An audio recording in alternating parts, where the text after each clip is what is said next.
अगला टॉपिक है अनिश्चित समाकलन के कुछ गुणधर्म, प्रॉपर्टीज ऑफ इंडेफिनिट इंटीग्रल्स। तो सबसे पहले हम लोग ये जान लें कि हम लोग ये अनिश्चित कहते क्यों हैं, इंडेफिनिट होता क्यों है। तो कोई एक एग्जांपल ले लो। सपोज करो कि हमने लिया एक फलन लिया जो कि है F of X equals to sine X. ठीक है, एक हमने फलन ले लिया। इसका अगर डिफ्रेंसिएशन करोगे, D D x of sine x करते हो तो आपको क्या आता है, कॉस एक्स। ठीक, तो हमारे जो रिवर्स के हिसाब से अगर मैं इसका डिफ्रेंसिएशन करता हूँ तो इसका मैं अगर इंटीग्रेशन करूँगा, समाकलन करूँगा तो ये मिल जाएगा। तो समाकलन के हिसाब से कॉस एक्स डी एक्स का अगर समाकलन करोगे तो आपको मिलेगा साइन एक्स। ठीक है, आप क्या करते हैं, D D x of sine x तो है, साथ में कांस्टेंट ले लेते हैं। ठीक है, तो अभी भी वही होगा क्योंकि D D x of sine x तो हो जाएगा कॉस एक्स, और डी डी एक्स ऑफ अगर सी जो कि एक कांस्टेंट है वो करोगे तो साथ में आता है जीरो जो कि आता है कॉस एक्स। ठीक है, इसका मतलब क्या हुआ कि अभी आपने इस कॉस एक्स का इंटीग्रेशन किया तो रिजल्ट क्या आएगा, साइन एक्स प्लस सी। ठीक है, तो देखो सेम cos x का sin x और फिर cos x का sin x प्लस सी।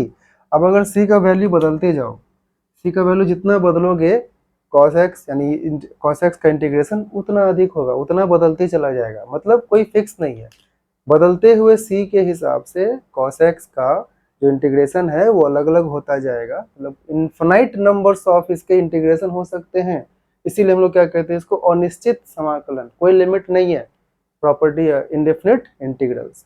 अब प्रॉपर्टीज के बारे में जान लेते हैं। कुछ सिंपल प्रॉपर्टीज है। पहला प्रॉपर्टीज देख लो कि आपने लगाया यहाँ डी डी एक्स, ठीक, इसके बाद एक इंटीग्रेशन का साइन होगा, फिर यहाँ पे लगा है आपका एफ ऑफ एक्स और फिर ये डी एक्स।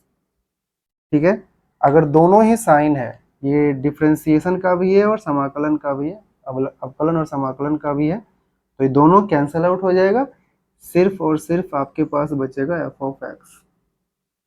ठीक है, डिफ्रेंसिएशन फिर उसके बाद इंटीग्रेशन, या इंटीग्रेशन फिर डिफ्रेंसिएशन, बात एक ही है। तो इसको मैं ऐसे भी लिख सकता हूँ, integration of D D x of F x भी रखते हो तो भी आपको क्या आएगा, एफ ऑफ एक्स ही आएगा। यहाँ पर भी क्या है, तो इंटीग्रेशन है और डिफ्रेंसिएशन।